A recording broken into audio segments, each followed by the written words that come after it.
ऐसा इंसिडेंस हुआ सर, एक लड़का आया, बोलता है मेरे फादर को एडमिशन दो, तो उसको भी हमने पहचान लिया, वो बहुत अमीर घर से था, उसके फादर भी कोमा में चले गए थे, तो हमने एडमिशन मना कर दिया कि भैया जगह नहीं है, देखो इतनी भयंकर ठंड पड़ रही है इस समय, फ्रीजिंग कोल्ड है वहाँ, फिर कीजिए आप तो बहुत सभ्य अच्छे घर से हैं। तो सर वो आधी रात को अपने बूढ़े पिता को हमारी संस्था के गेट पर रस्सी से बांध के भाग गया। तो सर बच्चे ऐसे घिनौने अपराध करते हैं। तो सर एक लास्ट मैं सॉरी आपको बताऊंगा, आपको जान के बड़ा दुख लगेगा। 3 भाई आए एसयूवी के अंदर, बोले हमारे फादर को एडमिशन दो।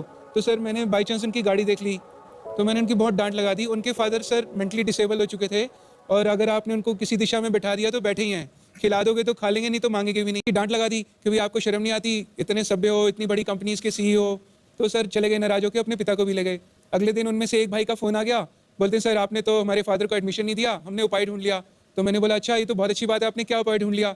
तो बोलते हैं हमने अपने फादर को आज सुबह हरिद्वार की ट्रेन में बैठा दिया।